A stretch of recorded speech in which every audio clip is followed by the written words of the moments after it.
قصه خواندم با من خیال کن شب از سر گذشت و رفت بیدار مانده ای بیدار ماندم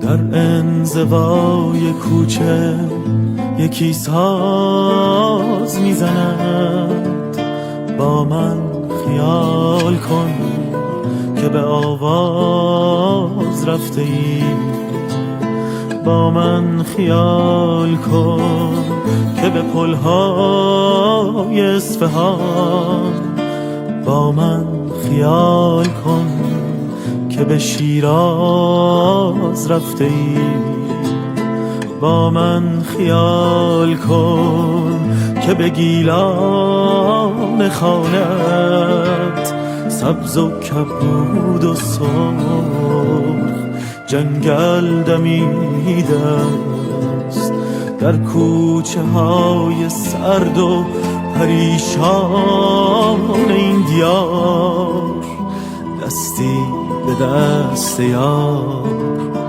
امشب رسیده است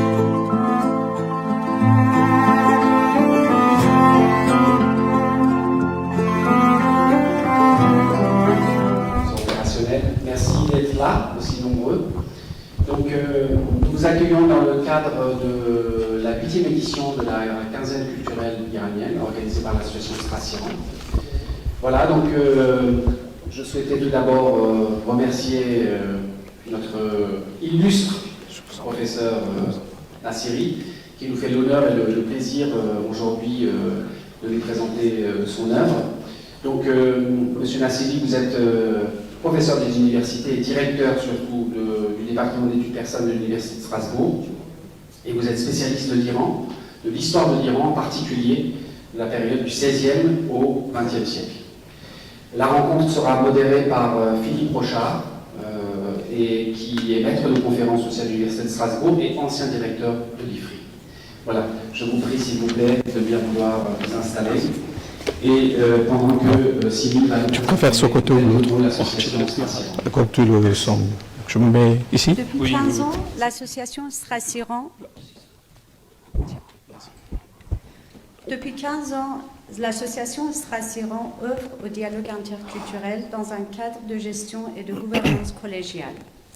Avec ce parti pris et une forte volonté à déployer des passerelles entre les peuples et leur création, que nous vous proposons la 8e édition du festival de la quinzaine culturelle iranienne à Strasbourg du 18 au 31 mars 2024. Il nous tient à cœur de souligner l'importance primordiale de neutralité politique et religieuse de notre association. Loin de tout communautarisme, nous encourageons la promotion de la diversité et de l'inclusion, de l'ouverture à l'autre et à la différence, car nous sommes convaincus de l'enrichissement mutuel que cela apporte. Nowruz, à l'image de 20 mars qui marque l'équinoxe de printemps, est célébré depuis plus de 3 millénaires et fêté de nos jours dans 19 pays par plus de 300 millions de personnes. Pour les Iraniens, cette date représente le Nouvel An, un moment de joie et de convivialité. Il est dit que le bonheur est plus grand quand il est partagé. Voilà pourquoi nous comptons sur vous pour venir enrichir de votre présence chacun des événements de ce 8e festival de la quinzaine culturelle iranienne. Merci.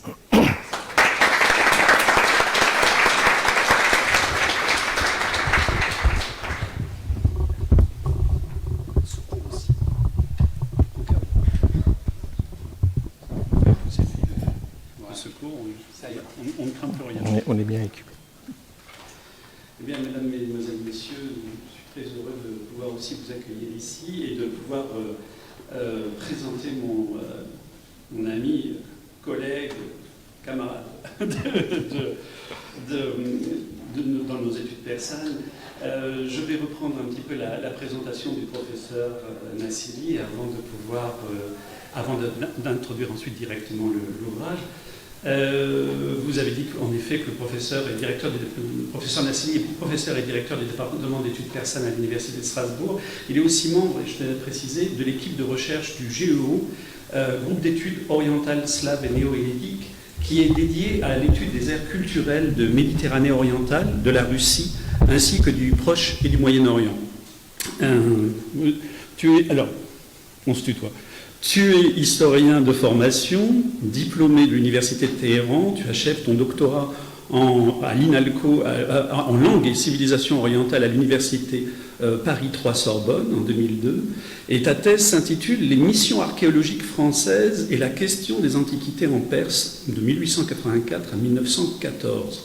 Et c'est important pour la suite. Tu as reçu le prix de la Fondation for Iranian Studies aux États-Unis et ton travail a été publié à Paris en 2004 sous le titre de L'archéologie française en Perse et les antiquités nationales. Alors, tu es auteur désormais de nombreux ouvrages et articles en persan et sur la période du XVIe, XXe siècle, mais tu t'intéresses aussi plus particulièrement à l'histoire de l'archéologie, donc en Iran, mais aussi du marché de l'art, des correspondances, des récits de voyages français ainsi qu'aux différents aspects du contact entre la France et l'Iran sous la dynastie des Qajars qui règne de 1796 à 1925. Une période qui, je le rappelle à l'auditoire, est cruciale pour l'histoire de l'Iran, comme pour tant d'autres vieilles nations asiatiques qui font face à cette époque à l'expansionnisme économique et militaire européen. Un long 19e siècle, si je puis m'exprimer, qui débouche sur une période de soulèvement et de révolution que, Nader, tu explores notamment dans ton dernier ouvrage, La Révolution constitutionnelle à Tabriz, à travers les archives diplomatiques françaises, 1906-1909, publiées en 2016 à Paris par la maison d'édition Connaissance et Savoir.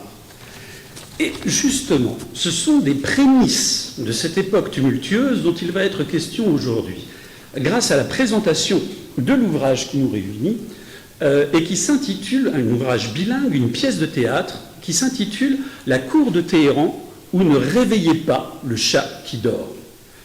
Écrite par un diplomate français en 1850, le comte Eugène de Sartige, cet ouvrage, désormais, ton livre, est publié en 2019 et contient aussi un journal intime, inédit et surprenant d'un aventurier français, pour ceux qui recherchent cette période, qui le connaissent bien, Jules Richard, la crapule du XIXe siècle française. Donc, que nous allons peut-être mieux connaître aujourd'hui grâce à ce débat organisé par Strassian et que nous remercions chaleureusement. Alors, je donne maintenant la parole au professeur Nassili pour nous expliquer tous les enjeux. Alors, Nader, je te donne la parole pour nous expliquer tous les enjeux de ta démarche. Avant tout, d'abord, quelle est l'importance historique de cette pièce de théâtre pour l'histoire de l'Iran? Alors, merci mon cher Philippe. Si tu me permets, tout d'abord, je voudrais commencer par présenter le meilleur mot pour cette nouvelle année iranienne qui a commencé mercredi dernier le matin à 4h ici.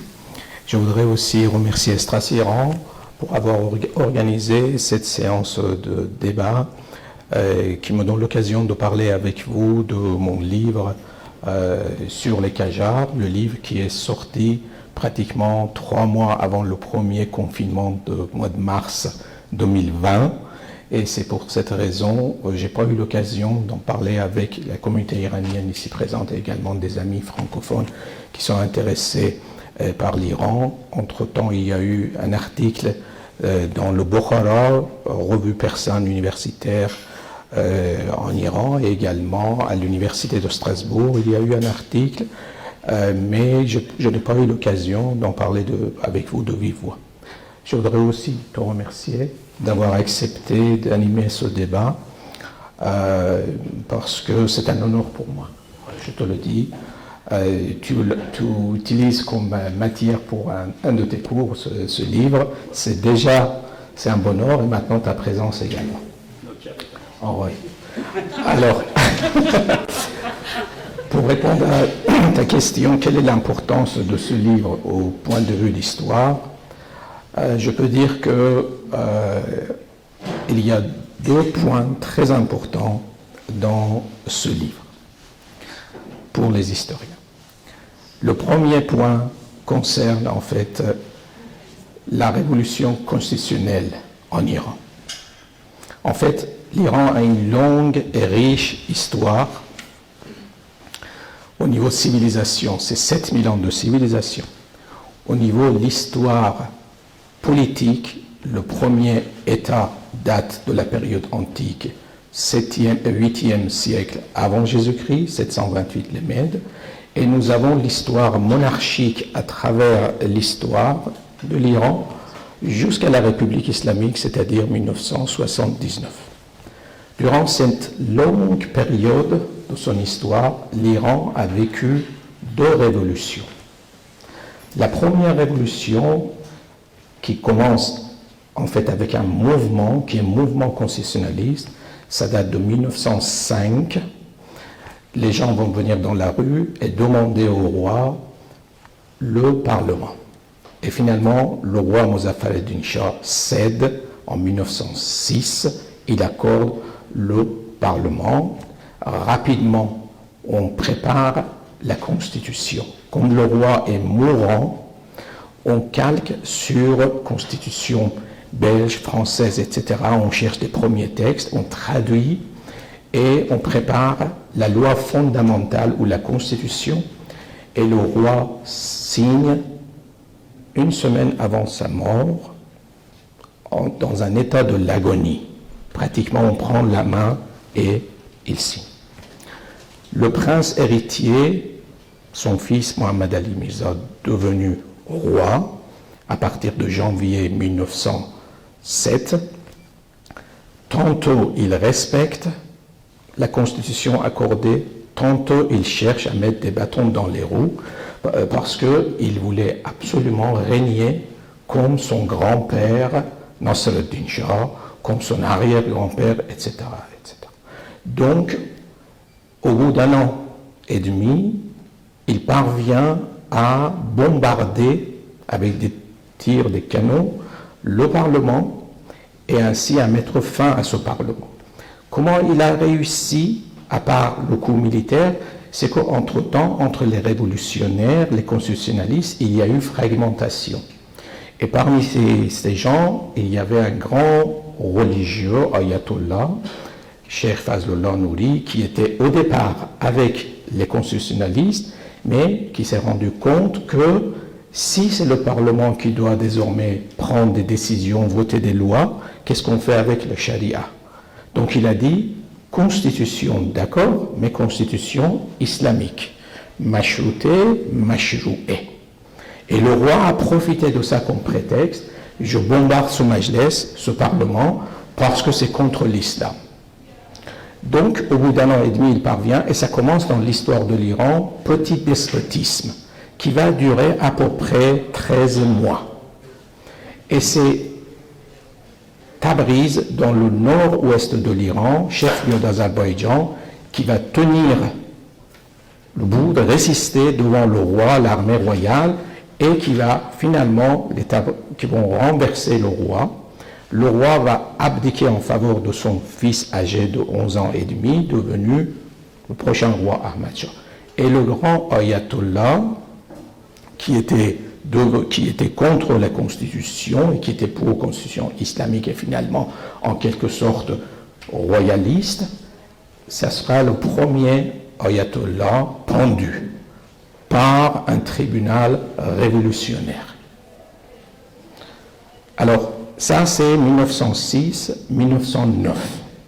D'accord? La deuxième révolution, c'est après 70 ans, c'est en 1979 que l'Iran va avoir sa révolution, et c'est en quelque sorte le retour vers l'arrière, parce que c'est un grand ayatollah qui va devenir à la tête de cette révolution. Je n'entre pas dans les détails parce que c'est un peu hors sujet, mais c'est juste pour vous dire que c'est 2 révolutions. En 2006, il y a 17 ans, c'était 100e anniversaire de la révolution constitutionnelle. Et à cette occasion, un grand colloque a été organisé à Oxford. La plupart des chercheurs période Qajar étaient venus de 4 coins du monde pour parler de cette révolution. Et ce jour-là, c'est-à-dire pendant ce colloque, on a fini par une conclusion comme quoi la révolution constitutionnelle de 1906 était trop tôt pour le pays.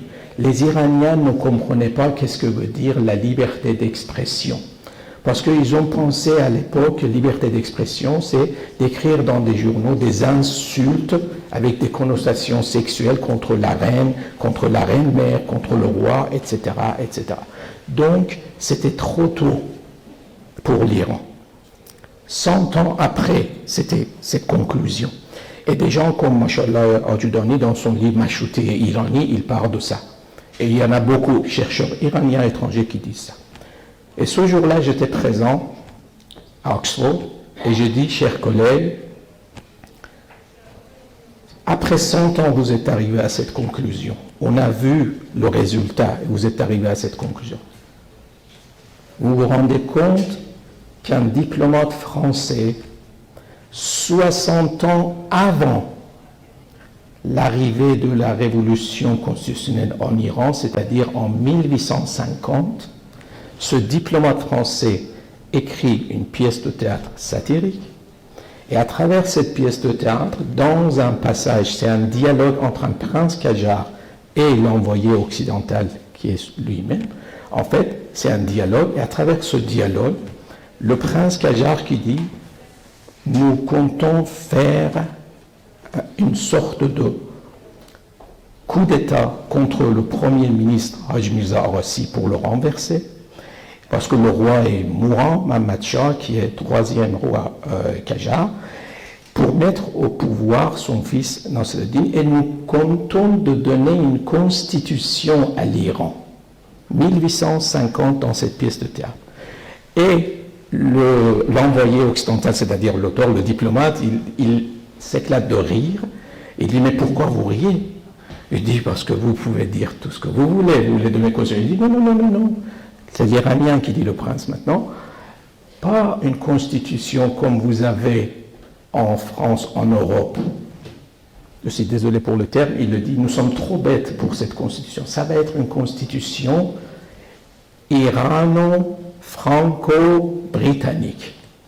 C'est-à-dire, il faut aussi prendre en considération l'État islamique de l'Iran. Quand j'ai dit ça à mes collègues présents à Oxford, ils ont dit, alors pourquoi tu ne publies pas cette pièce de théâtre? On ne connaissait pas cette pièce de théâtre, pourquoi tu ne le publies pas? Parce que j'ai dit, je suis à la recherche de son auteur. C'est publié sous un pseudonyme. Pseudonyme, c'est quoi? C'est Hassan Mehmed Khan. Et ce Hassan Mehmed Khan, c'est faux parce que dans la tradition islamique, il faut que le nom de Mohammed vienne avant, dans prénom composé. Autrement dit, ça devait être Mohammed Hassan Khan, pas Hassan Mehmed Khan. Les exemples, nous en avons beaucoup. Mohammed Javad, Mohammed Bagher, Mohammed vient tout. Le seul exemple qui sort de ça, et ça devient exception, c'est pour Ali. Nous avons Mohammed Ali, Ali Mohammed, parce que c'est l'image de Ali chez les Iraniens chiites, et d'ailleurs chez certains, Ali carrément incarne l'homme parfait. Et il éclipse même Mohammed. Donc j'ai dit, je ne suis pas sûr c'est qui l'auteur de ça. Ça c'est le point le plus important qui est 60 ans avant la révolution constitutionnelle, cet auteur, ce diplomate, comte de Sartige, parle de ça et dans cette pièce dit qu'il faut une sorte de constitution irano-franco-britannique pour l'Iran. Le deuxième point important pour l'histoire, c'est quoi pour l'histoire des Qajars? C'est qu'à travers cette pièce de théâtre, il raconte tentative de soulèvement de la part du beau-fils, fils par alliance du Premier ministre, qui voulait renverser le roi Qajar Mohammad Shah. Et l'entourage de Nasruddin Shah, prince héritier, futur roi, également tentative de coup d'État. Ça se figure nulle part dans les livres d'histoire officiels écrits par les Qajars. Est-ce que c'est vrai? Oui. C'est-à-dire c'est un fait historique qu'il révèle. Comment ce diplomate a eu cette info? Les détails, je vous le dirai au fur et à mesure. Donc, vous allez découvrir petit à petit ce livre. 2 points, donc, historiques importants. C'est une mettre en voilà. Il y a ce point-là, puis en même temps, il y a la question, tu la soulèves tout de suite, réponds, là, franchement, comment ça... Enfin, d'abord, je pense qu'il vaut mieux que nous continuions sur la pièce de théâtre, et comment tu arrives ensuite à découvrir le nom de ce personnage, parce que c'est toute une histoire en elle-même. Mais pour cette pièce, pour que nos auditeurs se rendent compte de l'intérêt de cette pièce de théâtre, il y a une vivacité pour les personnes qui, dans cette salle, ont déjà regardé cet ouvrage, cette pièce. Il y a une vivacité, il y a un réalisme, il y a une précision dans la description des scènes, des rituels de cour. Il y a dans les choses anodines, mais en même temps, pour les personnes qui connaissent bien le 19e siècle persan, qui sonne extrêmement juste et qui donne des informations sur des catégories à la cour qui sont extrêmement... qui passent d'habitude sous silence, et là, le regard de l'auteur met en évidence. Comment fait-il pour avoir... Parce qu'en même temps, il est dans le secret des lieux. Comment fait-il pour avoir autant une telle connaissance, une connaissance aussi précise du double complot qui est en train de se réaliser? Parce qu'un ambassadeur ne peut pas avoir accès à la tout. Voilà. Ok. Donc, pour bien raconter, maintenant je vous dis. J'étais étudiant en doctorat à Paris et mon directeur de thèse était Yann Richard. C'était 1996-97 et nous avons Encyclopédie Iranica aux États-Unis. Le regretté Yair Shater, qui est rédacteur en chef, a proposé aux professeurs français dans le domaine d'iranologie d'écrire la lettre France, F, dans cette encyclopédie. Et dans la lettre F, France, il y avait les voyageurs français. Alors, travelogue, French travelogue, et mon directeur de recherche m'a dit, Nader, je veux que tu fasses cet article, j'ai pas le temps. Alors j'ai dû mettre de côté ma thèse et m'occuper des voyageurs français et de leurs récits de voyage. Alors je pouvais me limiter à des récits de voyage publiés, connus. Mais je me suis dit, peut-être il y a aussi des récits de voyage qui ont été publiés sous forme d'articles, mais qui ne sont jamais devenus sous forme de livres. Alors, pendant 6 mois, je suis allé à la bibliothèque Saint-Geneviève et j'ai consulté, feuilleté, revu des Deux Mondes, revu d'autres revues, par exemple Institut des Belles-Lettres, dans lesquelles il y avait des rapports. J'ai même découvert un récit de voyage de Christophe Landin sous forme article qui diffère de leur livre. Donc, quand j'ai vu ça, j'ai pris et je prenais des photocopies. Alors, je suis tombé sur le numéro 7 et sur cette pièce de théâtre. Comme je pensais que, bon, un jour j'aurais besoin, j'ai pris une photocopie de cette pièce de théâtre avec pseudonyme de Hassan Mehmet Paran et j'en ai parlé avec Yann Richard, un deuxième maître spirituel, mon maître, regretté. Et à l'époque, dès qu'il a vu cette conversation sur la révolution constitutionnelle et une constitution irano-franco-britannique, il a dit, Nader, c'est l'oncle du roi Malek Qasim Mirza qui connaissait le français, qui a publié cet article, et il n'a pas voulu être connu, donc c'est pseudonyme.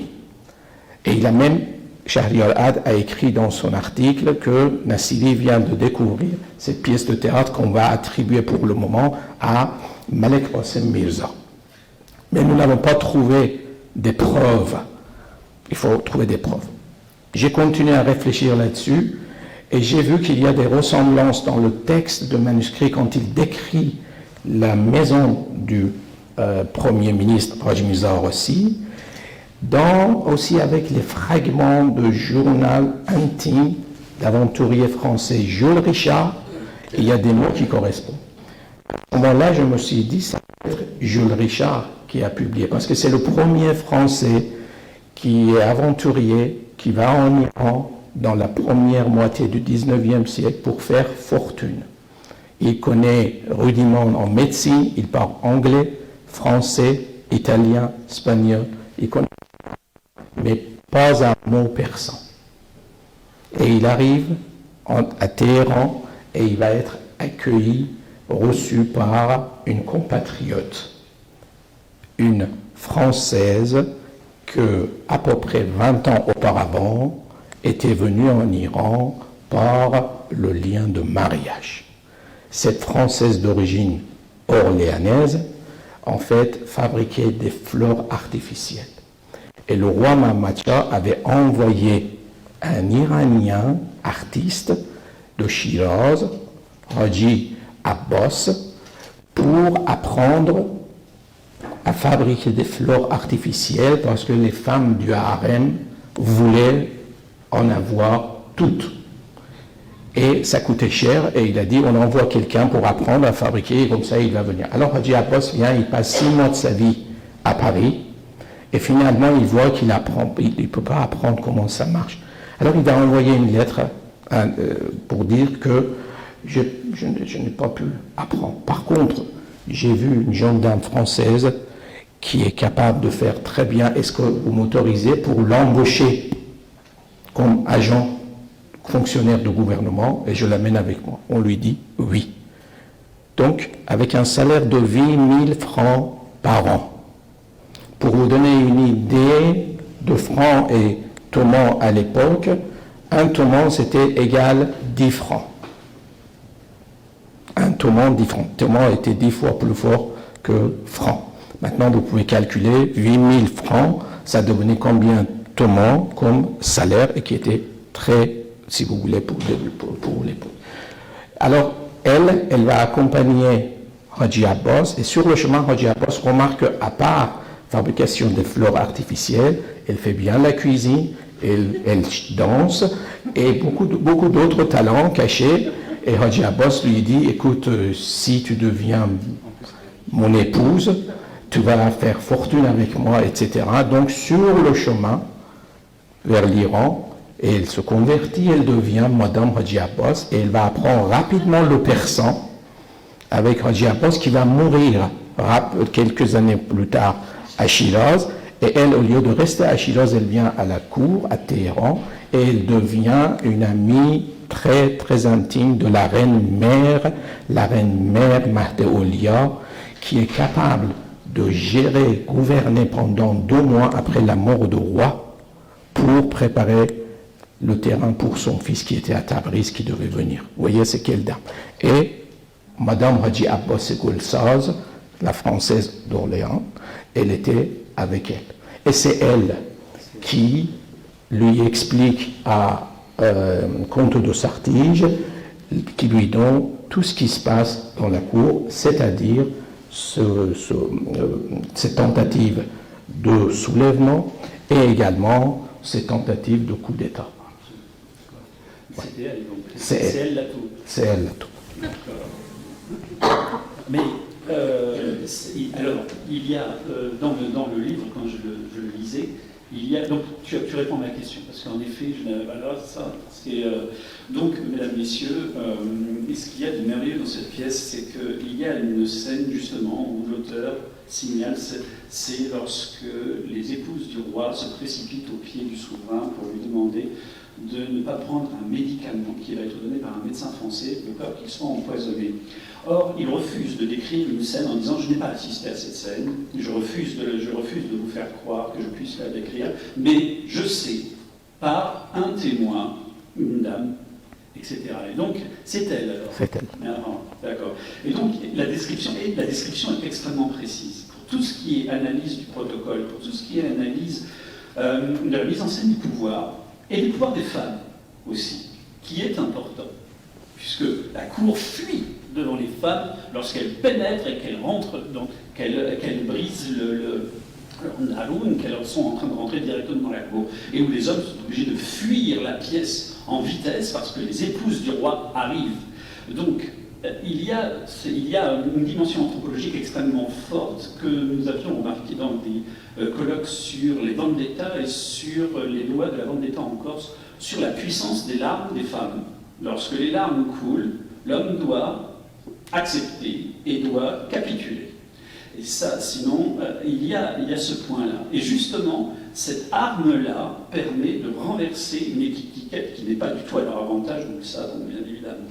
Donc il y a ces points-là qui sont tout à fait passionnants, et justement, mais en même temps, il y a, ça c'est à l'intérieur, mais il y a aussi l'intérieur des complots. C'est-à-dire qu'il a parlé à des, c'est pas possible, il a parlé aux... Avec Malek Samuelza. Eh voilà, c'est ça. Il a parlé donc avec les comploteurs, avec un des principaux comploteurs. Donc là, si tu pouvais nous en dire un petit peu plus, surtout, et en même temps, après, mesdames, messieurs, dans cet ouvrage, il y a aussi une vivacité dans la description.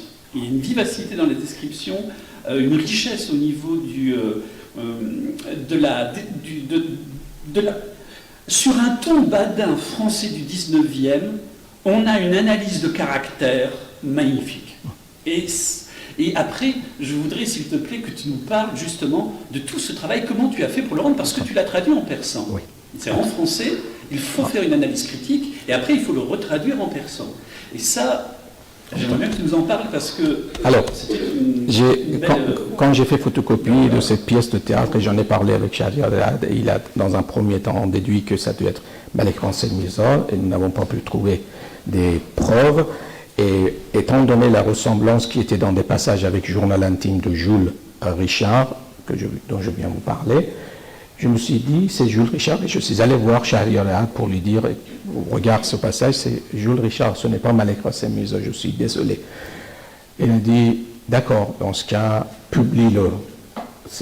Même si c'est Jules Richard et tout pense, c'est pas grave, publie. Alors j'ai préparé en 2 langues. Je vais vous dire c'était quoi les difficultés, etc. J'ai tout préparé, j'ai rédigé une large introduction en visant Jules Richard comme auteur qui laisse son pseudonyme ici. Et je trouve même maison d'édition l'Asiathèque, leur accord, ils étaient contents, d'accord et aussi contents pour la publication. Et ils ont dit, dans ce cas, donnez-nous une bonne version, parce que photocopie qui date il y a 20 ans, c'est pas bonne qualité. Maintenant, avec des appareils photographie, vous pouvez faire des belles qualités. Je dis d'accord, donc je suis invité à Paris pour faire une conférence. Je vais profiter pour aller, après 20 ans, à la bibliothèque Saint-Geneviève et demander le volume 7 de la revue des Deux Mondes pour faire photographier pour vous. Alors je suis allé, j'ai demandé autorisation pour une journée, je suis rentré. J'ai rempli la fiche, j'ai demandé, et l'erreur de magasiniste, celui qui travaillait dans le magasin, au lieu de m'envoyer le volume 7, il m'envoie volume 17. Au bout d'une demi-heure, quand j'ai reçu, au début j'étais déçu. J'ai attendu, mais ce n'est pas le bon volume. J'ai dit, mais c'est volume 7 que vous avez envoyé, ce volume 17. Ah, désolé, on va le rendre. Vous voulez le rendre? J'ai dit non, en attendant l'autre, je vais regarder, feuilleter. Par chance, volume 17, c'était la table des matières générales de tous les volumes pendant 20 ans qui étaient publiés. Et je vois dans cette table générale, c'est marqué « Comte de Sartige », entre parenthèses, pseudonyme Hassan Mehmet Khan, l'auteur de... Alors, dans un premier temps, j'étais content pour cette découverte. Mais après, je me suis dit, comment je vais faire pour l'introduction? L'éditeur, la maison d'édition, attendait, c'était samedi, pour lundi, à mon retour à Strasbourg, je devais envoyer.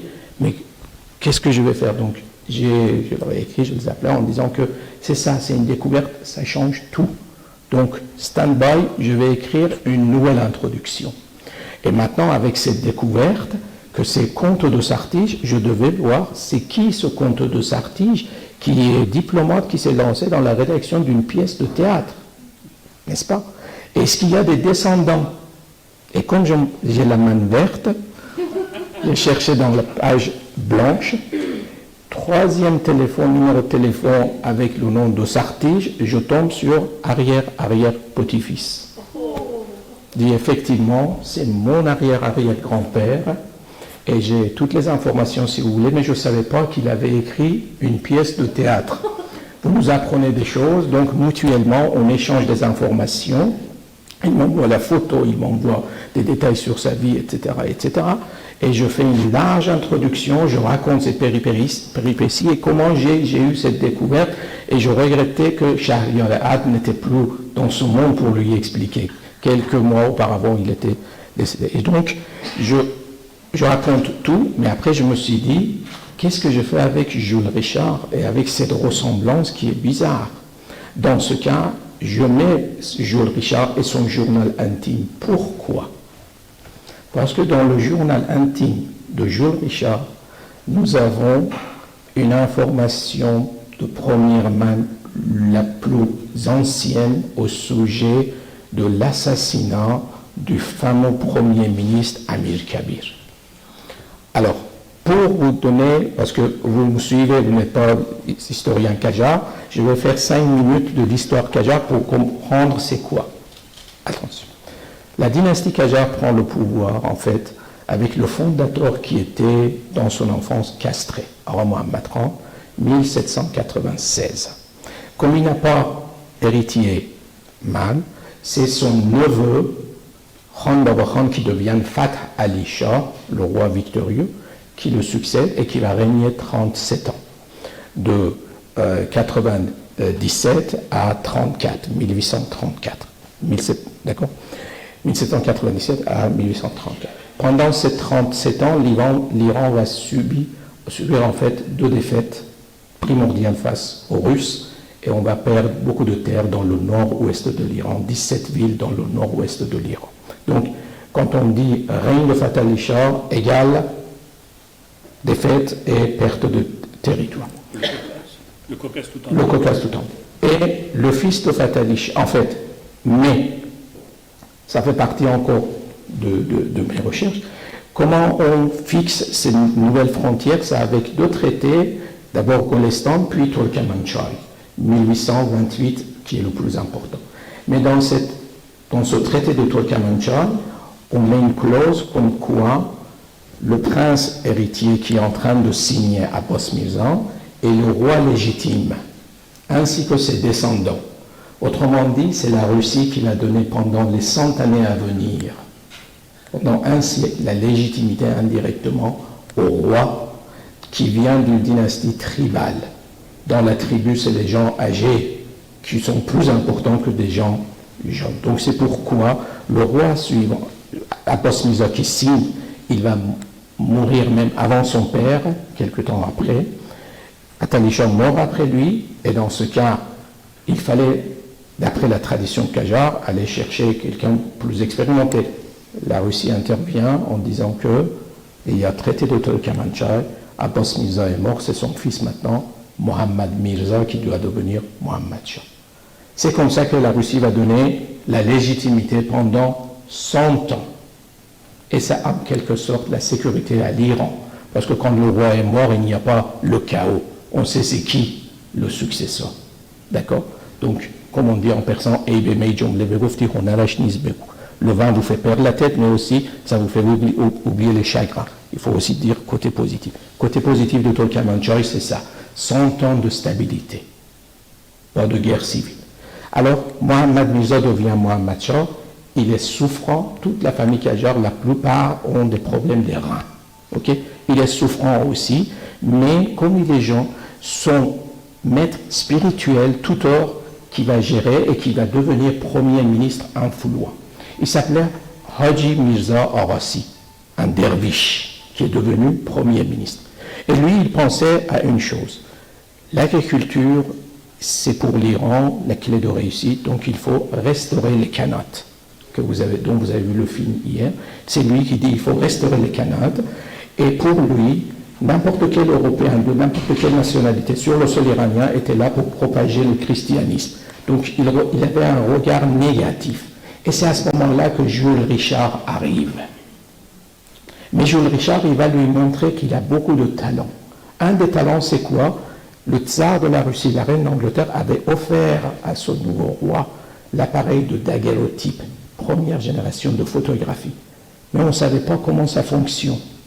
Et ce Jules Richard, homme à tout faire, il dit, je suis capable, je peux le faire. Il fait portrait du prince, futur prince héritier, et également la princesse, la cour, etc. Donc on dit, on a besoin de lui. Et en plus, le Premier ministre, il devient de plus en plus francophile. D'accord? Mais ce jeune aventurier Jules Richard, c'est un aventurier. Qui était le diplomate qui va venir? C'est Comte de Sartige qui était à Constantinople. Nous sommes sous la monarchie de Juillet. D'accord?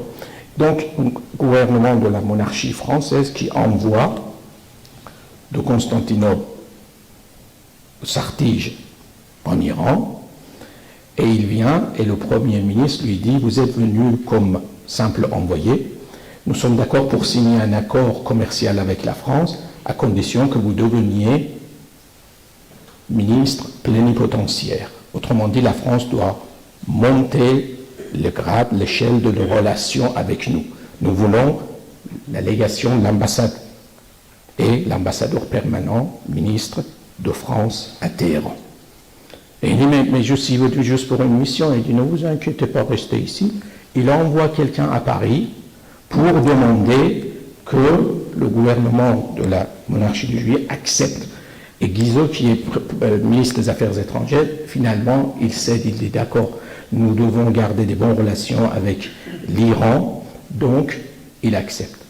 Il arrive quand, Comte de Sartige? 1844. D'accord? Et cette histoire, ça prend 2 ou 3 ans, parce que des négociations, etc. Et il parvient maintenant à avoir lettre officielle, comme quoi il est ministre plénipotentiaire, et il signe l'accord commercial. Mais manque de chance pour lui, au bout de quelques mois, la monarchie tombe en France, et c'est de nouveau la Deuxième République. Il reçoit des lettres et nouveau drapeau. Donc, il est embarrassé. Comment je dois me présenter à un roi pour lui dire que maintenant je ne suis plus ambassadeur d'un pays monarchique, c'est ambassadeur de pays républicain. En plus, la lettre qu'on avait envoyée, c'était commencé comme ça. Le peuple français a fait que les rois partent. Alors, comment on va lire ça maintenant devant le roi? Donc, la lettre ne va pas être lue parce que la lettre arrive avec quelqu'un, mais tard, et le roi était déjà mort, et le Premier ministre avait trouvé refuge parce qu'il se sentait menacé. Combien de temps il est resté, Comte de Sartige? 5 ans. Cette vision qu'il a eue de l'Iran, et 60 ans avant la révolution constitutionnelle, qu'il parle d'une constitution irano-franco, etc., il a eu pendant 5 ans. Ce diplomate a un regard, pas de haut en bas, il a un regard comme ça vis-à-vis des Iraniens. C'est un ami des Iraniens, un ami de Malek Qasim Mirza. Et il a bien compris c'est quoi la société iranienne attachée à ses traditions.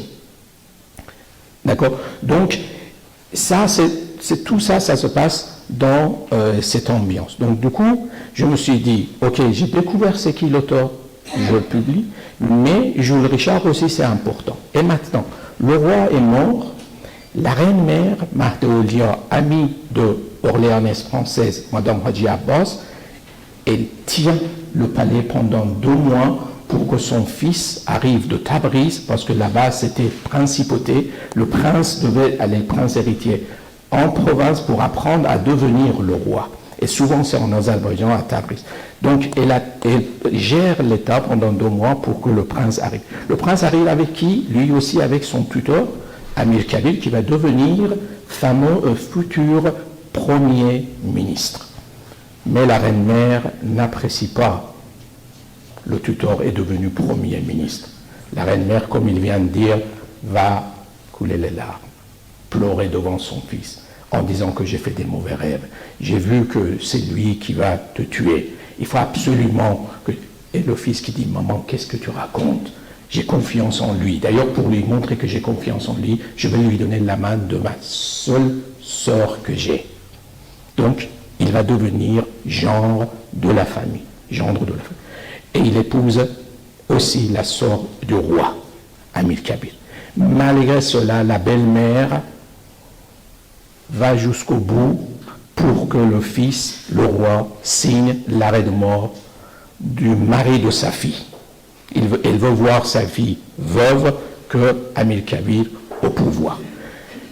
Dans un premier temps, on va le destituer, on va l'envoyer à Koshan, à 2 heures de Téhéran, 2 ou 3 heures de Téhéran, et on envoie des gens pour le tuer dans le bain, pour lui faire croire que le roi t'a pardonné, et il t'envoie des robes de ministre, prend le bain et prend la robe. C'est à ce moment-là que sa femme le quitte. Sinon, partout, elle était avec elle. Elle l'adorait, malgré une vingtaine d'années de différence d'âge. Elle l'adorait. Alors, dans le bain, les gens envoyés de Téhéran arrivent tôt le matin et ils vont entrer pour le tuer. On lui coupe les veines, mais on voit qu'il ne meurt pas. Oui. Alors, qu'est-ce qu'on va faire? On va l'étrangler. On va le tabasser, étrangler et il va mourir. Okay. Et il faut dire le mensonge partout, comme quoi il est mort à cause de la fièvre. Dans tous les livres d'histoire officiels, c'est ça. Mais une semaine après cette exécution, le premier qui parle dans son journal intime, c'est Jules Richard. Vous voyez comment il était informé par le biais de Mme Hadji Abbas. Et je me suis dit, ce journal intime, c'est aussi important, parce que c'est la première source qui parle de ça. Donc, j'ai gardé les deux. Maintenant, la traduction du persan vers le français. Pourquoi le journal intime de Jules Richard? Je ne l'ai pas trouvé en français. La version française n'existe plus. Un médecin iranien de la cour qui connaissait Jules Richard avait lu le journal intime et il avait pris des notes et il avait publié en persan plusieurs années après la mort de Jules Richard. Alors j'ai cherché ces fragments et de persan vers le français, autrement dit une nouvelle source pour nos collègues francophones qui travaillent sur le Cajun. Donc je le traduis. Le texte, la pièce de théâtre, je le traduis en persan. Maintenant, le problème que j'avais pour un ouvrage bilingue, c'était que l'Asiatique devait publier comme je le souhaitais avec des polices que je voulais. Police utilisée comme Times New Roman posait problème, lié 2 points au-dessous, etc. Donc j'ai dit, s'il vous plaît, mettez-moi en contact direct avec votre graphiste, on va discuter. J'avais la chance, je suis tombé sur quelqu'un qui était très sympathique, je le remercie dans le livre, et je l'ai fait ce livre avec Police Bézard. Et on dirait que ça a été publié par Amilcabir à Téhéran, mais c'est comme Fayard de livre. Alors, on dirait que ça a été publié, et le graphiste et la maison asiatique, ils ont dit, ça me plaît beaucoup ce livre parce qu'on avait vraiment réussi pour à la fois la traduction, à la fois présentation des polices et voilà. Donc, difficulté, c'était technique, mais on a réussi, d'où l'intérêt des recherches que notre ami ici présent qui a fait sa conférence tout à l'heure, c'est important pour nous parce que, je dois vous dire, Microsoft avec Word, au départ, c'est-à-dire je parle des années 2000, à cause de sanctions, le persan n'était pas pris en compte dans Word. On personnalisait nous-mêmes avec des petits trucs qu'on faisait dans l'ordinateur.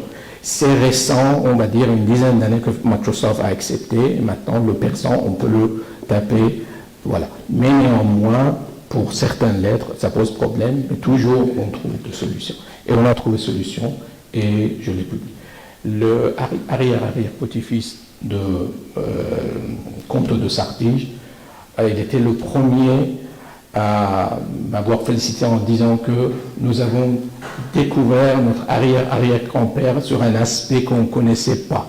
Parce que le titre Téhéran, ou la cour de Téhéran, où ne réveillez pas le chat qui dort, sur ce proverbe, en fait c'est un style théâtral de 19e.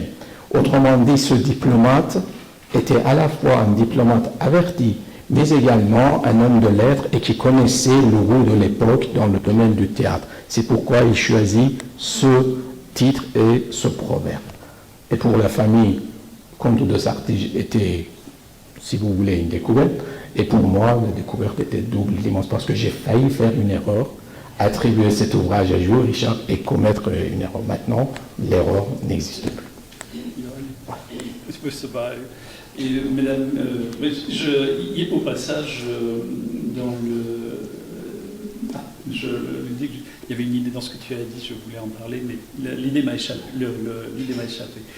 Mesdames, messieurs, je crois qu'avant que nous continuions, d'abord, au passage, ce livre, ce qu'il y a de bien avec cette l'édition bilingue, c'est que pour les étudiants qui sont, je vois qu'ils sont dans cette salle, certains étudiants sont dans cette salle, et pour les personnes qui apprennent le persan, ou pour les Iraniens qui apprennent le français, cette édition bilingue offre cette possibilité de pouvoir aller vérifier dans un sens et dans l'autre. Et les profs que nous sommes n'arrêtent pas de recommander ce genre d'exercice.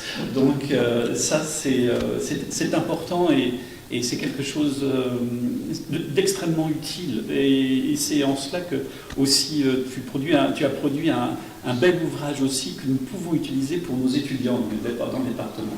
Je pense qu'il serait bon aussi, je souhaiterais savoir si la salle a des questions à poser à notre orateur. Et je suis prêt, je pense, à tendre le micro si des questions supplémentaires, complémentaires, des éclairages que vous souhaiteriez. Oui, je vous en prie.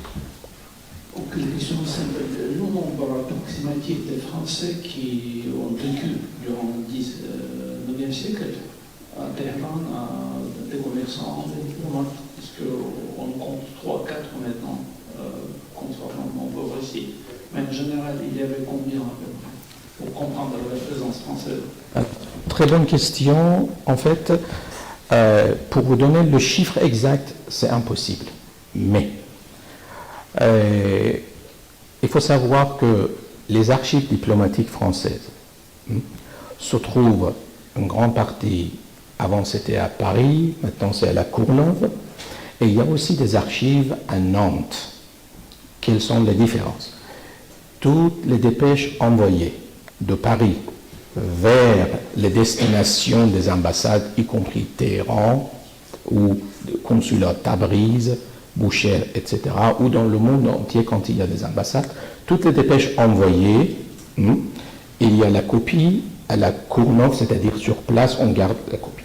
Et quand sur place on reçoit la dépêche, on répond, la copie se trouvait aussi sur place dans les archives.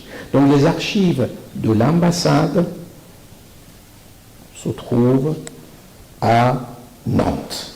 Maintenant, quoi d'autre à part ça? Il y a aussi des archives, parmi ces archives de l'ambassade, il y a aussi actes notariés, c'est-à-dire les Français qui étaient sur place, qui achetaient des choses ou qui avaient des enfants qui venaient pour prendre les documents officiels, donc ils sont enregistrés.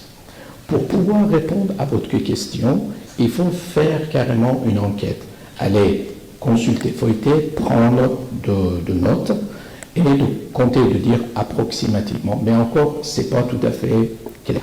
Maintenant, vous allez me dire, j'ai posé une question, il n'a pas répondu. Maintenant, quels sont les Français qui ont écrit des récits de voyage sur les Qajars? Parce que si vous vous souvenez, je dis que j'ai dû écrire à la place, c'est mon directeur de recherche a dit que je ne peux pas, tu fais cet article et c'est moi qui me suis occupé de cet article. Alors, j'ai recensé les récits de voyage publiés sous forme de livres, sous forme d'articles, etc., etc. Je suis arrivé à ce chiffre. Nous avons 70 récits de voyage, 70 récits de voyage publiés, écrits par 60 voyageurs. Autrement dit, certains voyageurs ont écrit 2, voire 3 récits de voyage. Alors, dans l'ensemble de ces voyageurs, quelles sont les catégories? Vous avez des militaires qui sont allés faire des missions. À quel moment? Au début du 19e siècle, quand Napoléon voulait attaquer les intérêts britanniques en Inde via l'Iran.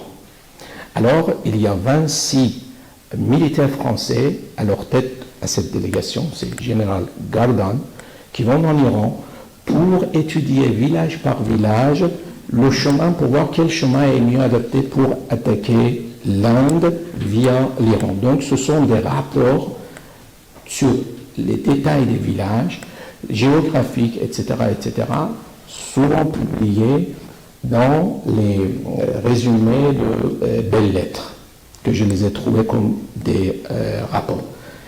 Alors Napoléon, tout en envoyant Gardan et cette délégation, fait le plan B et il va voir le tsar et il signe Tilsit, le traité de Tilsit. Il trahit l'alliance avec Fatali Shah et Gardan, il y va pour rien et après il est obligé de revenir. Mais les rapports et les sous forme que je considère aussi comme récits, ça existe par ces gens. Donc une catégorie, ce sont des militaires. Deuxième catégorie, ce sont des diplomates qui ont écrit des rapports. Par exemple, pour moi, Sartige a des lettres, des dépêches, ce sont des mines d'informations, si vous voulez, une mine d'informations sur les Qajars. Donc, voici aussi les diplomates. Troisième catégorie, ce sont des aventuriers, comme Jules Richard, qui vont écrire soit un récit de voyage, ou envoient des lettres, ou aussi des rapports. Quatrième, ce sont les gens qui vont, des collectionneurs, pour acheter ce qu'on appelle Ruhaki Zilhaki, c'est-à-dire des antiquités qu'on découvre, qu'on déterre, ou par exemple des objets d'art, des miniatures, etc. Comme Henri René d'Allemagne, comme Claude Hannet, et qui vont écrire leur récit de voyage. Et enfin, le dernier, ce sont des gens touristes, qui vont pour leur plaisir, qui passent par la Turquie, qui arrivent en Iran, ensuite en Inde, et qui vont écrire leur récit de voyage. Les catégories, je peux vous dire, j'ai même fait le chemin avec des données, etc., des endroits visités. Par contre, le nombre exact des voyageurs, personne n'est capable de dire. Il faut aller consulter l'archive de notariat. Voilà. J'ajouterais qu'il y a une catégorie aussi qui est assez intéressante, les médecins. Il y a les médecins aussi, voilà, qui sont des agents d'influence, soft power français du 19e siècle. Voilà. Je complète qu'il s'agit des médecins qui vont travailler pour le compte du gouvernement iranien. Ils ne sont pas payés par la France, c'est-à-dire ils vont être médecins en chef Hakim Washi de la cour comme fonctionnaires et qui vont rester. Vous avez docteur Cloquet, vous avez docteur Février, Tolosan, et qui vont écrire également sur, par exemple, choléra en Iran, l'état de santé en Iran. Il y a une thèse déjà sur la médecine au temps des Qajars et il y a beaucoup des écrits des médecins français, de ces médecins français, et qui jouent à la fois confident médecin du roi et à la fois informateur avec des dépêches qu'ils envoient. Il ne faut pas oublier ça. C'est tout à fait, c'est la politique et la diplomatie. Mais il y a quelque chose d'absolument passionnant dans la pièce de théâtre, c'est que l'on voit le choc, l'arrivée d'un médecin français et le choc des pharmacopées, entre la pharmacopée traditionnelle et la pharmacopée européenne qui arrive. Et cela qui brise l'équilibre à l'intérieur de la cour aussi. La raison pour laquelle non seulement les médecins mais aussi les épouses de la cour sont vent debout contre le nouveau médecin français. Et quand on réfléchit à l'équilibre, ça c'est, quand j'ai lu ta pièce, j'ai compris. J'ai compris le fragile équilibre. C'est comment faire quand on est en puissance inférieure à une personne et comment faire pour pouvoir rétablir une espèce d'équilibre. Comment réussir en face d'un souverain qui a tous les pouvoirs, comment réussir à exister? Comment réussir à avoir une part du pouvoir? Et la médecine européenne brise cet équilibre. C'est-à-dire qu'en fait, on s'aperçoit que le harem, il y a une alliance entre médecins et les épouses du roi lorsqu'ils doivent traiter le corps malade du roi. Et c'est un moyen d'action sur le souverain. Et on comprend mieux aussi l'hostilité que rencontrent non seulement les médecins français, mais aussi les médecins anglais, polonais, allemands qui arrivent, parce qu'ils brisent en définitive cette capacité de contrôle, de ce contre-pouvoir que peut avoir la couronne sur le souverain. Et cette pièce le montre. Un de ces médecins, c'est Jacquet, nouveau, en fait, jeune médecin, pas trop expérimenté qui arrive, et le beau-fils ou fils par alliance qui veut l'amener pour soigner le roi. Chacun essaie d'amener son propre médecin pour avoir, si vous voulez, la faveur du roi, de dire « Oh, il a réussi à me guérir ». Et le nom de ce médecin, c'est Jacquet. Et comme c'est satirique, l'auteur fait jeu de mots. Il est français, il est libre, il écrit en France. Donc, il se permet de faire ce jeu de mots et de le faire avec insulte qui est très grave en persan, c'est-à-dire, désolé pour l'audience, il dit Jacquet Chomadé, donc c'est proxénète. Hein. Il fait le jeu de mots parce que le mot Jacquet ressemble à Jacquet. Alors moi, en tant que traducteur, je me demandais qu'est-ce que je dois faire. Je dois mettre 3 points. Je dis non, je publie en France, je traduis comme il faut. Et d'autres choses que j'ai fait sans vouloir me vanter, je traduis avec le style Qajar du 19e siècle. Parce que je me suis dit, c'est comme ça qu'on parlait à la cour.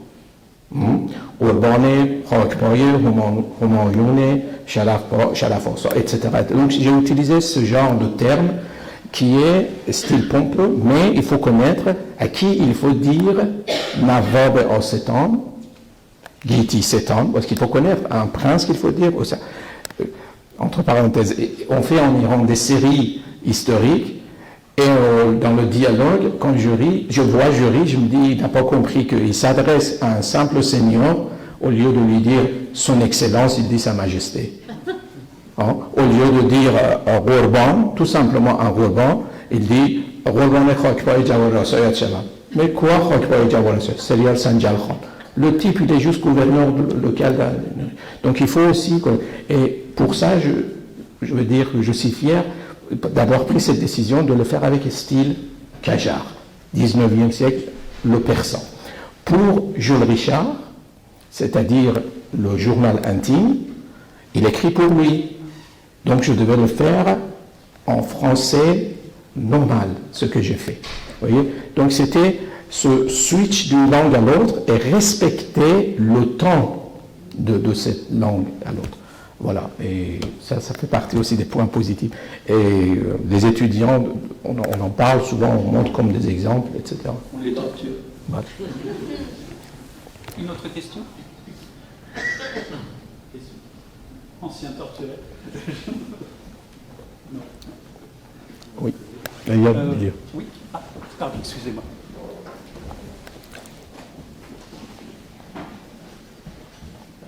Merci beaucoup déjà pour cette découverte assez passionnante de pièce. Je voulais en fait plutôt commenter, mais il y a une question à la fin aussi. En fait, le choix de caractère typographique, pour moi, c'est super intéressant et c'est super pertinent. Parce qu'en fait, le Times New Roman, le Arab Times New Roman, c'est une sorte de déformation typographique au persan. On est dans des années où, en fait, les caractères typographiques qui sont faits par les Occidentaux, qu'ils n'ont pas beaucoup de connaissances par rapport à la subtilité, les esthétiques de l'écriture persane.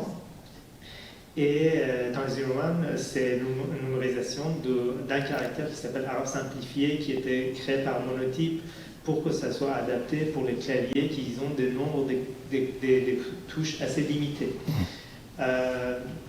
Et du coup, en fait, dans les années 40, il y a un dessinateur qui s'appelle Hossein Abdolazadeh Hariri, qui était en fait, qui a fait ses formations à l'étranger, qui était le premier dessinateur de caractères iranien contemporain, qui a essayer de dessiner les caractères avec des teintes persans qui respectent l'esthétique des caractères persans. Du coup, en fait, Zar, notamment, c'est l'un des meilleurs. Ces créations qui étaient intemporelles, et aujourd'hui, après toutes ces années, on est toujours en train d'utiliser ces caractères avec nos mêmes ampleurs. Du coup, en fait, cette chose était assez pertinent, et pour moi, ça rentre dans le contexte du livre, mais je voulais en fait savoir justement, est-ce que c'est vraiment un choix esthétique ou c'était des contraintes techniques ou c'est... Contraintes de langue. Alors, je vous donne un exemple. Vous avez le mot kitab, qui veut dire livre. Si vous ajoutez la lettre Y à la lettre B à la fin, kitabi, ça devient indéfini. Ce Y rend indéfini. Et ça colle. Alors, lorsque le mot se termine par voyelle courte, comme khane, maison. Ce n'est pas khanei, c'est khanei, aleph, yé qu'il faut ajouter. Si vous le tapez avec tanzim romain, sans le personniser, même avec espace insécable, pour que aleph yé reste, il y a trop d'espace entre khanei et aleph yé. Donc du coup, avec espace insécable et bézar, aleph yé colle comme il faut. Il faut être peut-être calligraphe. J'ai eu la chance d'avoir fait aussi des cours de calligraphie en Iran, jusqu'à niveau proche. Et pour moi, c'est important parce que, comme vous le dites, période élamite, vous avez dit qu'il y a cette ligne qui marque espace entre deux mots. Nous avions espace carrément, c'est ça. Il faut aussi, même maintenant, être capable d'écrire le persan avec l'ordinateur en persan. Et c'est ça qui compte, parce que si c'est pas respecté khané à la fin de cette ligne, aleph yé tombe au début de deuxième ligne, quand il n'y a pas d'espace insécable. Espace insécable, avec tanzim romain, ça reste, mais c'est pas assez collé. Donc c'est pourquoi c'est Zar qui est devenu Bézar, parce qu'au niveau Unicode, maintenant, Bézar c'est encore mieux que Zar, et vous avez tout à fait raison. Donc ce n'est pas esthétique, c'est question de pédagogique, c'est question de langue qui est important, avant tout. S'il n'y a pas d'autres questions, nous avons le... Et je vais essayer d'être court dans la réponse. Une question politique. Quelles sont les raisons du ressenti négatif de la reine-mère contre Amil Kabir? Et quelle est l'évolution, après plus de 100 ans, quel regard à l'époque contemporaine pouvons-nous avoir sur ce passage? Je vais répondre, mais tu es en L2, L3, quand tu seras, je vais parler de Qajar et je vais entrer en détail de ce cours Qajar, mais je vais dire. Ressenti, c'est plutôt par le fait que quand Nasreddin Mirza, devenu Nasreddin Shah, arrive de Tabriz avec Amir Kabir, Nasreddin Shah n'avait que 17 ans. D'accord? 17 ans. Et Amir Kabir était beaucoup plus âgé que lui. Et il le considérait depuis des années comme aussi son maître, tuteur et maître. Et Mohammad Shah avait également une favorite, à part la reine-mère, Sogoli, qui avait aussi un fils plus jeune que Nasreddin Shah. Il s'agit de Abbas Mizan Molkara. Et la reine-mère disait, fais gaffe, tu ne vas pas me croire, Amir Kabir va et en mèche avec cette femme pour mettre lui, c'est-à-dire son fils, à ta place, Abbas Mizan Molkara. Autrement dit, la jalousie entre la reine-mère et la favorite du roi. Une des raisons pour lesquelles les dynasties perdent le pouvoir lorsque les femmes dans le harem vont faire tout pour prendre le pouvoir par jalousie. Et ça, c'est depuis la période antique, avec les Perses achéménides jusqu'au Pahlavi. Et je serais tenté de dire que c'est la faute des hommes s'ils organisent un tel système, de toute façon. Ouais. Ce que je veux dire. Donc c'était plutôt la jalousie de la reine. Mais les détails, ça va être l'année prochaine, au cours Qajar. Voilà, absolument. Mais surtout aussi, il faut voir Maldeolia est la femme la plus puissante et politiquement la plus fine du 19e siècle iranienne. Elle a peur, et il y a l'amour du pouvoir, mais il y a aussi la peur de son fils, et elle n'a pas trop tort non plus, parce que le coup d'État, ce qui était merveilleux, ce que tu me rappelais, c'était qu'avec les Russes imposent un système de primogéniture. Or, la cour Raja connaît, elle, par contre, ce qu'on appelle un système adelphique, où on passe d'oncle en oncle en oncle, et après, une fois que tous les oncles sont épuisés, on passe à la nouvelle génération. Et donc là, on est dans cette période-là, cette pièce en particulier, justement, et cette période des années 1830-1860 est le moment où ça grince, ça coince, parce qu'il y a de vieilles habitudes ancestrales qui sont perturbées par ce système, ce nouveau système d'héritage pour la couronne. Donc là aussi, ça explique en même temps les tentatives. Il y a encore des tentatives de coup, il y a des tentatives de gouvernement, il y a toujours ces craintes qui sont là. C'est Nasser-ud-Din Shah qui écrase toute crainte avec la durée de son règne. 50 ans. En littérature persane, nous avons le grand poète Saadi. Et dans le cinéma, le Saadi de cinéma, c'est Ali Khatami.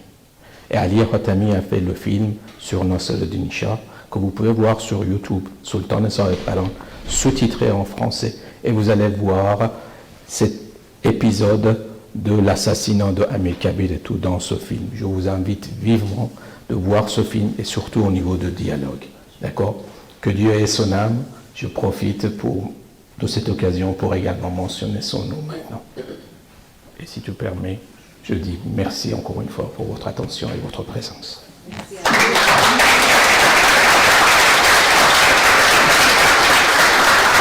Ah non. Allez. Merci. Merci beaucoup. Mathieu. Ça serait pas mal d'écouter vos cours 2 ans. Je vous en prie, je vous en prie.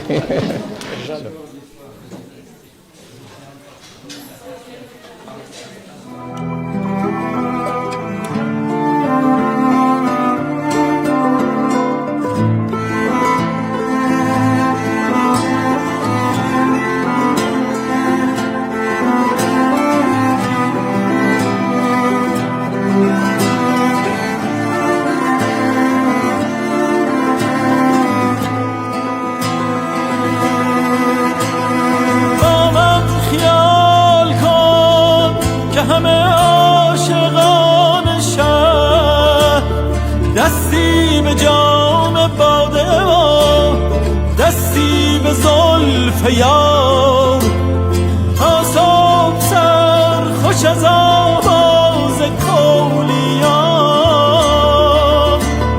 با من خیال کن که به کام است این دیار با من خیال کن که به جاز شاعران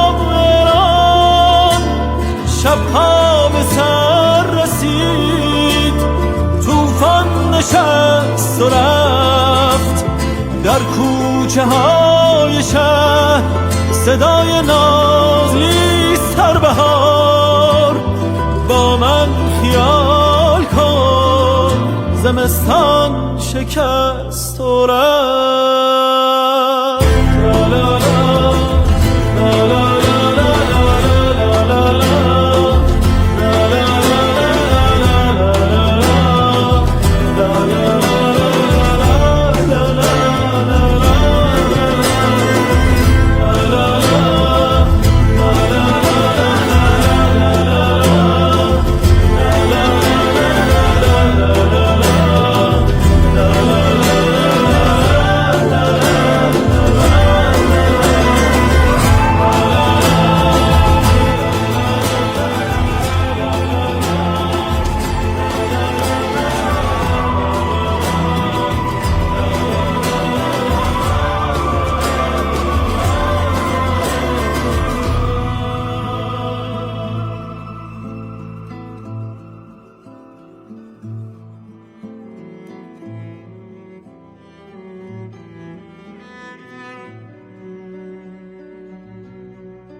قصه هایم برای تو بگذار توی باغچه‌ات، شعرهایم برای تو بگذار روی تاقچه‌ات، دستهایم برای تو به کار سبز خواهد شد، بالهایم برای تو بگیر پرواز خواهد کرد، آوازهایم برای تو بگذار توی موهایت، رازهایم برای تو ببند دور دستهایت، دستهایم برای تو به کار سبز خواهد شد، بالهایم برای تو بگیر پرواز خواهد کرد. ما از دشت لالایی هایش را خواندیم تا خواب من نبرد، از کویر آوازهایش را خواندیم تا یادمان نبرد. ما از جنوب آتش ها ساختیم تا سردمان نشود، از گل سرخ نامش را بردیم تا پرنده های سپید به شهر روشن خورشید دوباره برگردند.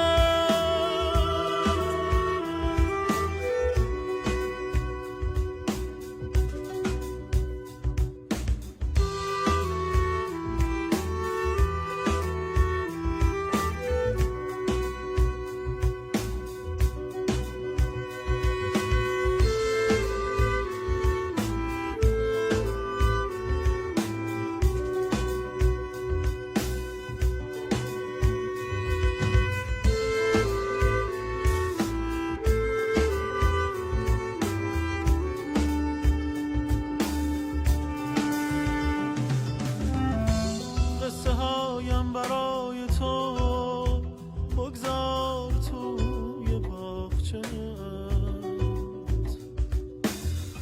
شعرهایم برای تو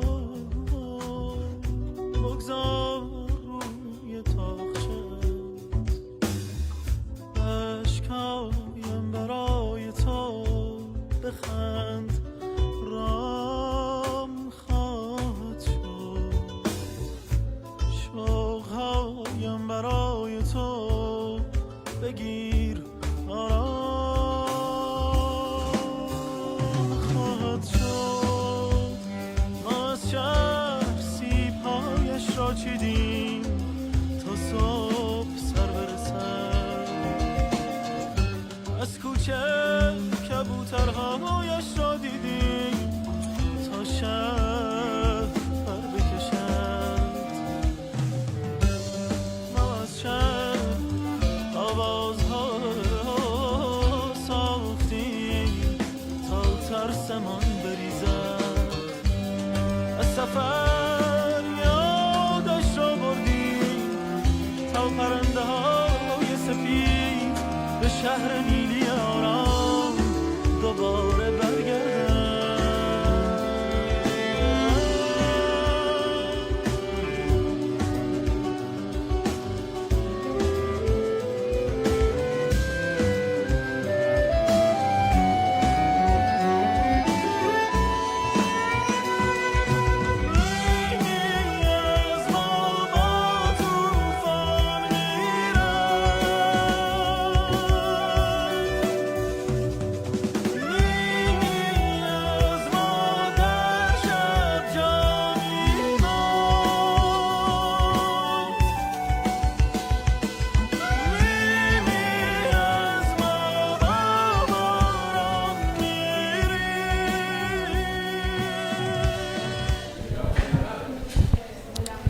Hello, so we have Hassan with us today and we will ask you some questions. Can you introduce yourself? Et je vais faire la traduction en français. My name is Hassan. I'm a student here to learn French language, but now I speak in English.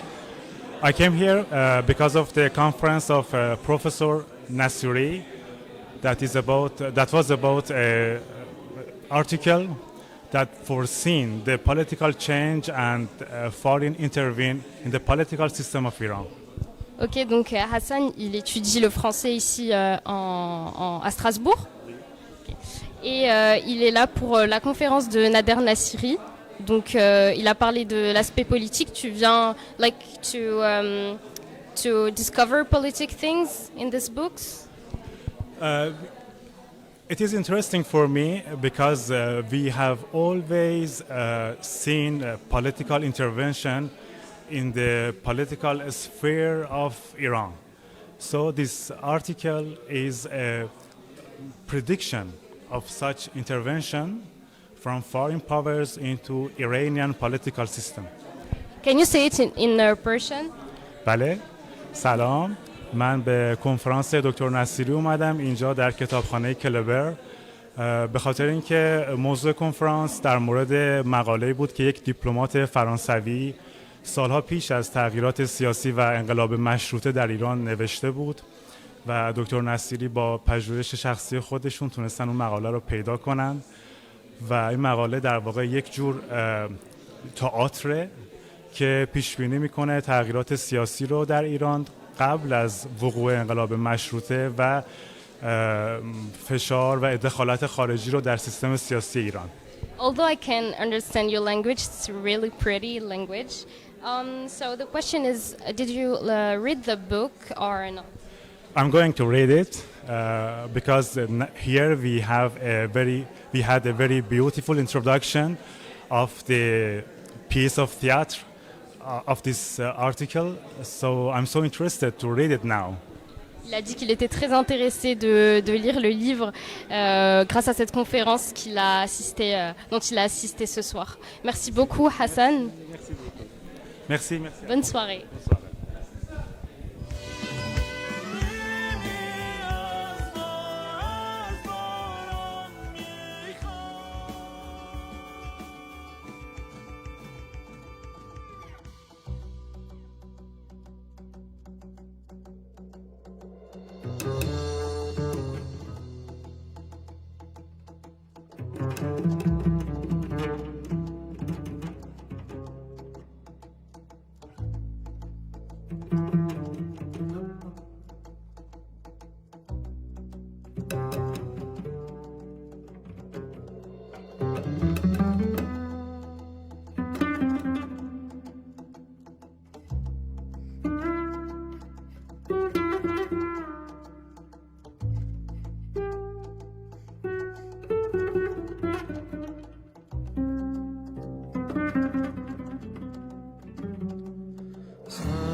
سربازی سربازی را کشت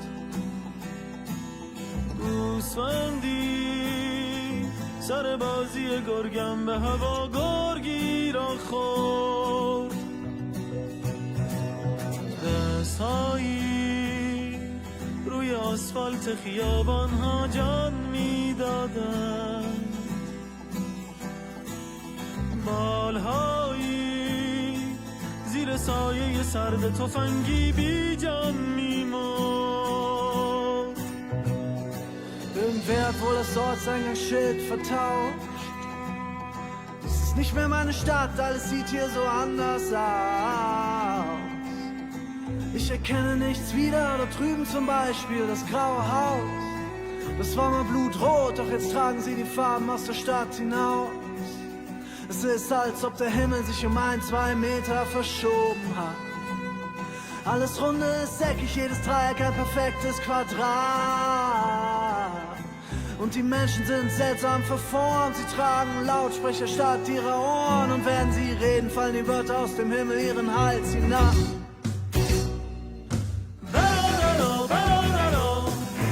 حتما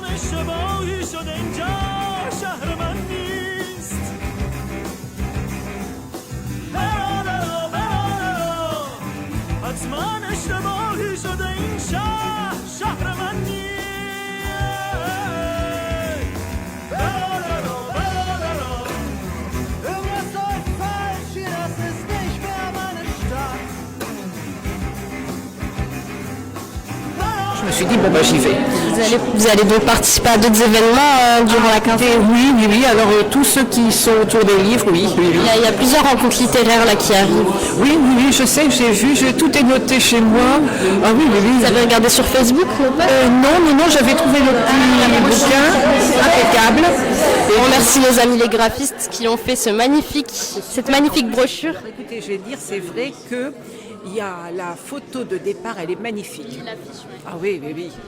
C'est vraiment superbe. Ils ont fait du très bon travail, notre équipe, donc merci à eux. Effectivement, c'est vrai que c'est bien travaillé, c'est bien fait. C'est un pur bonheur. On peut avancer puisque vous allez dédicacer votre livre. Ah, vous avez dédicacé vos livres ou pas encore?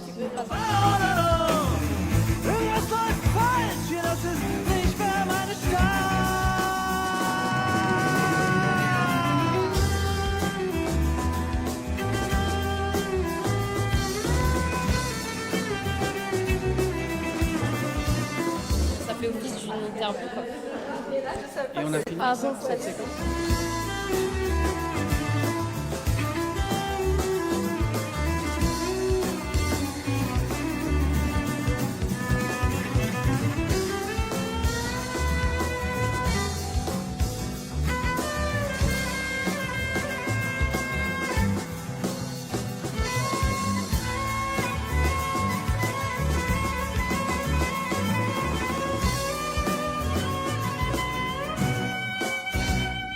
Irgendwer hat wohl das Ortseingangsschild vertauscht. Das ist nicht mehr meine Stadt, alles sieht hier so anders aus. Ich erkenne nichts wieder, dort drüben zum Beispiel das graue Haus. Das war mal quietschbunt, doch jetzt tragen sie die Farben aus der Stadt hinaus. Vous êtes venu ce soir à la rencontre littéraire avec Nader Nassiri. Parce que j'ai eu la chance d'assister à ces cours au niveau de l'université. Pendant 1 an et demi, oui, ça a été interrompu quand il y a eu le Covid, et c'était sur la Perse antique. Donc une période que je connaissais pas bien. Et j'ai été pendant 1 an et demi à l'université, écoutez. Et là, je souhaitais apprendre encore d'autres choses. Bon, je connais pas bien cette période, donc... Vous n'avez pas encore lu le livre? Non. Donc je pense, j'espère trouver dans le livre des choses que je pourrais comprendre, et puis si je ne sais pas, je demanderai. Donc si je comprends bien, vous êtes passionné par la culture iranienne, c'est bien ça? Oui, c'est ça, oui, c'est un pays très riche, bon, avec des évolutions difficiles, mais j'aime beaucoup ce pays, oui. Il a une richesse très grande. Vous avez eu la chance d'y voyager ou pas? Pas encore. Non. Je n'y suis pas allée et je regrette beaucoup parce que actuellement c'est prendre un risque. Oui. Moi, vous pouvez voyager à travers la lecture. Oui, c'est déjà ça. J'espérais que les jeunes femmes allaient y arriver, mais elles n'ont pas réussi. Merci, bonne soirée et je vous laisse dédicacer votre livre. Merci. Merci à vous.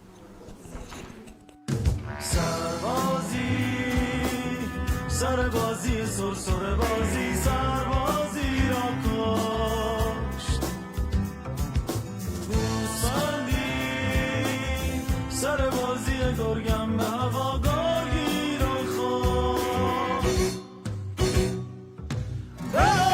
Peralero, irgendwas läuft falsch hier, das ist nicht mehr meine Stadt.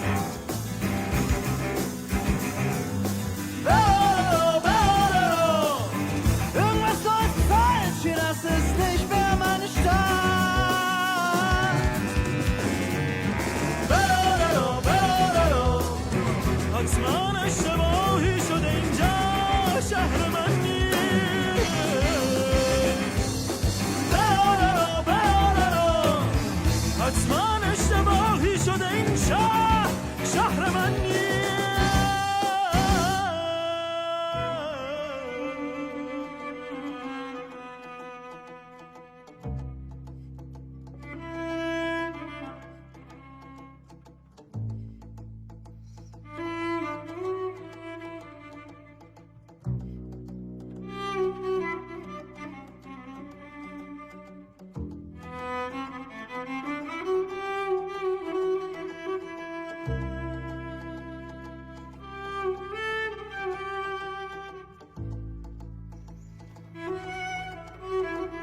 دلبر بیا بده دستت به من که شهر بارانیست،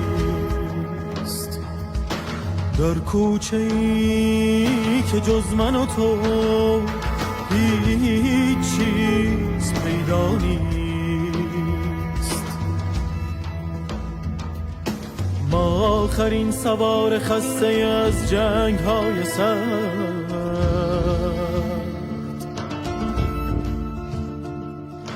ما آخرین قطار حسرت و درد.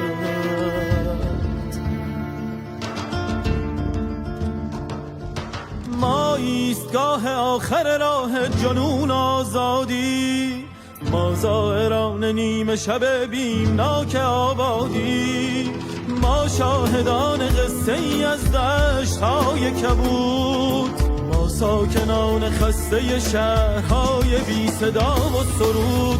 نصف النهار مبدأ من چشم‌های عاشق خیس، ای خوانش جدید شعرهای کهن مرا بنویس.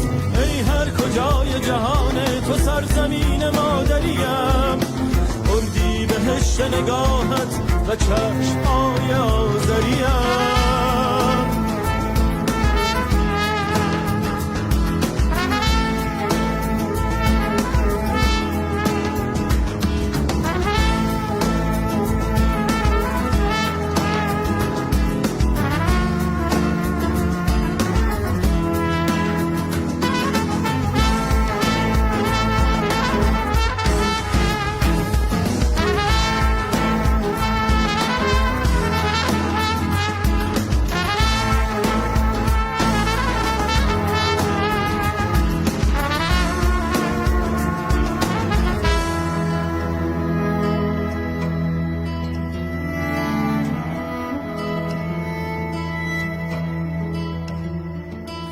ای دلبرا که به پایت نشست روح و جان تنم،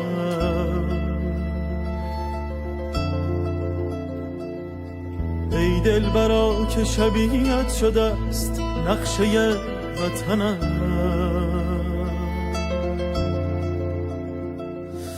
ای دلبرا که شکفتی چو گل به پهنه دشت،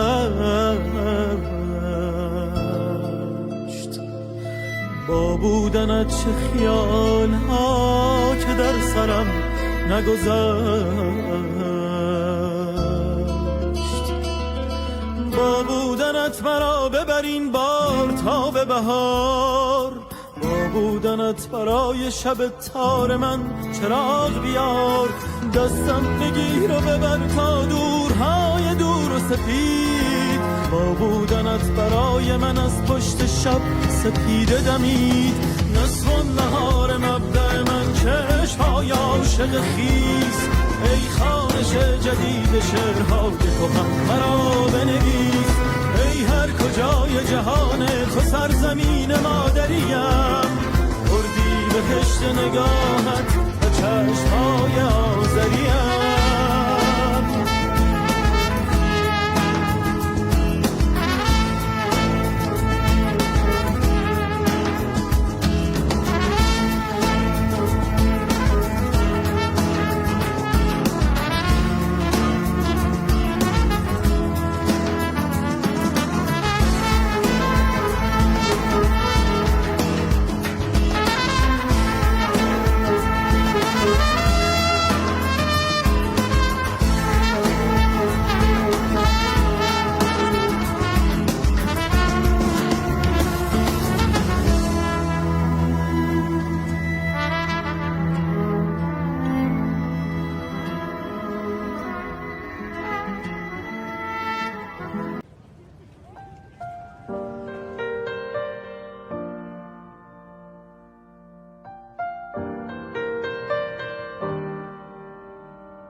دیدن موقعم نباشد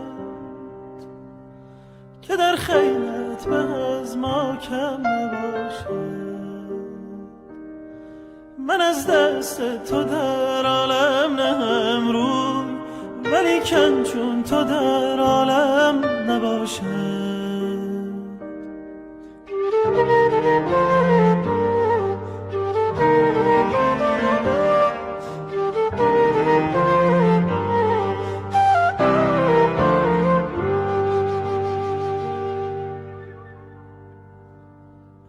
تو را نادیدن موقع نباشد که در خیلت به از ما کم نباشد. من از دست تو در عالم نهم روی، ولیکن چون تو در عالم نباشد. تو با ناز به صد راز کنی اندر سرم صدقه حس آغاز، کنی اندر سرم صدقه حس آغاز. من آن باز کنم من در هوایت بال و پرواز، کنم من در هوایت بال و پرواز.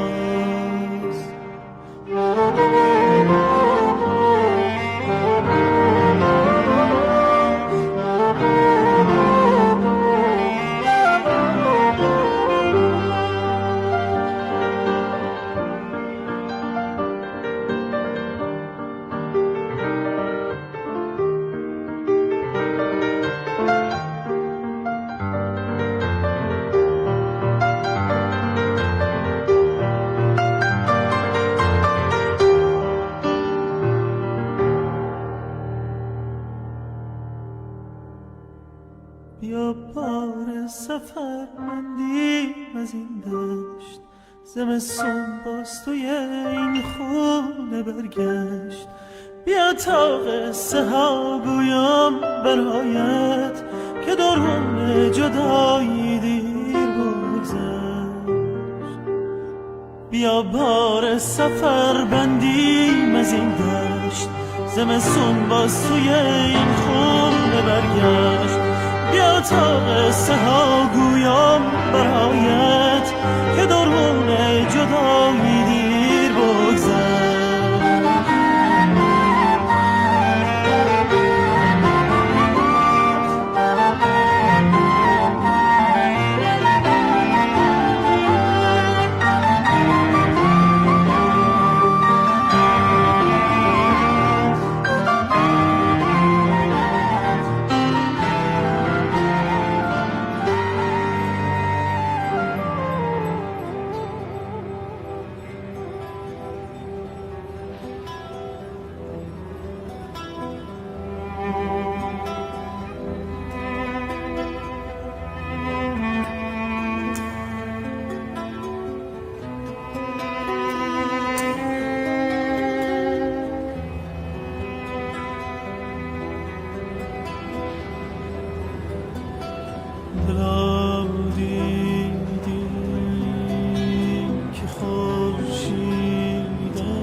که خورشید از شب سر چه آتش سر بروی کرد که از خون دل ما تذربی نغمه سر کرد.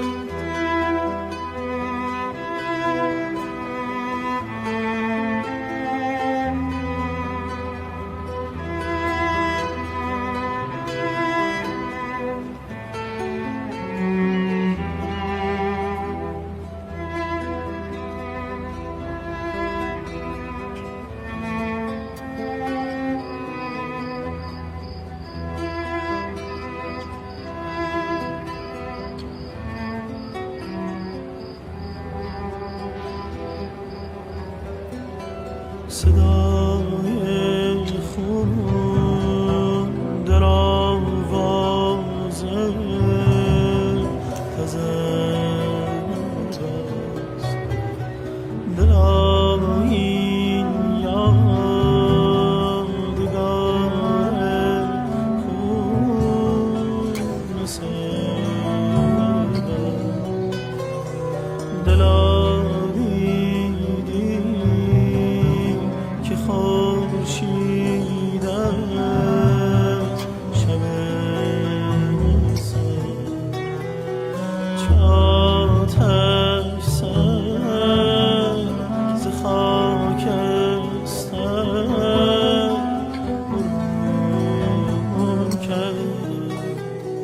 برادر نوجوونه، برادر غرق خونه، برادر مثل خورشید سر میکشه تو خونه.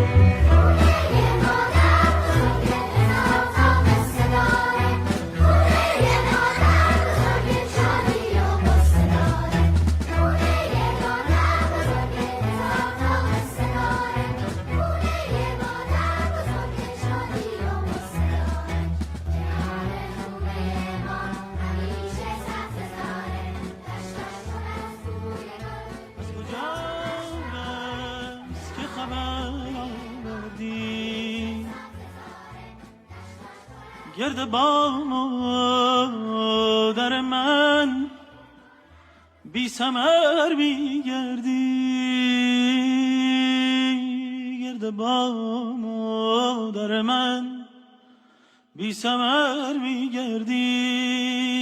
برو آنجا که بود چشمی و گوشی با کس، برو آنجا که تو را منتظرند. قصدک در دل من همه کورند و کرند. دست بردار دست بردار دست بردار از این در وطن خویش غریب. دست بردار از این در وطن خویش غریب.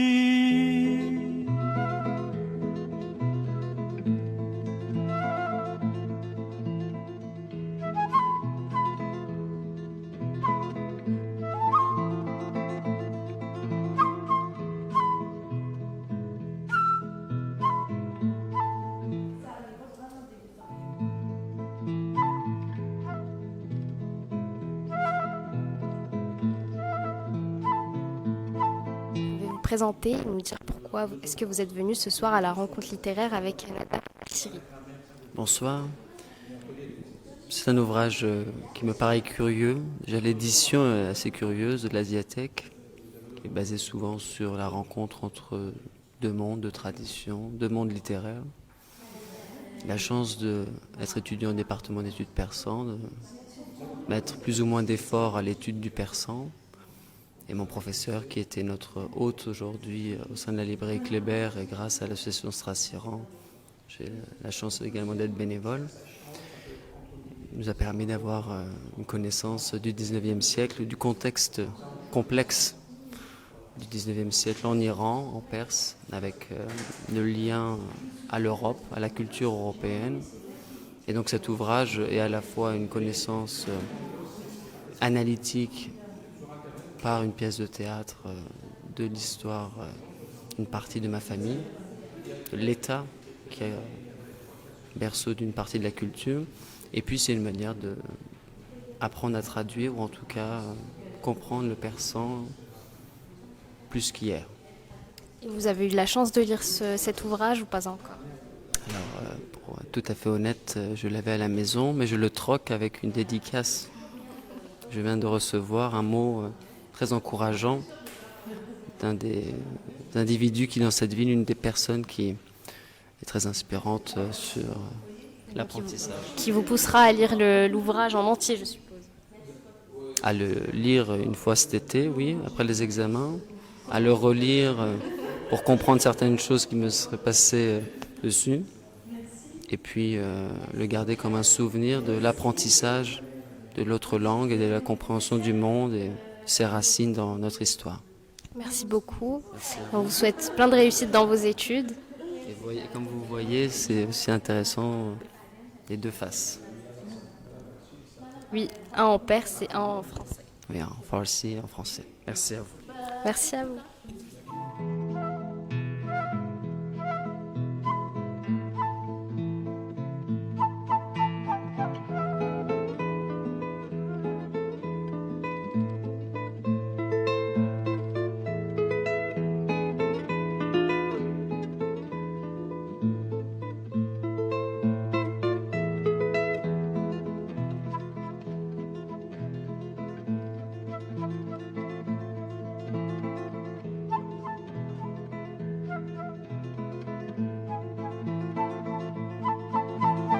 قصدک راستی آیا رفتی بابات با تو هم آی کجا رفتی آی راستی آیا جایی خبری هست هنوز مانده خاک سرگرمی جایی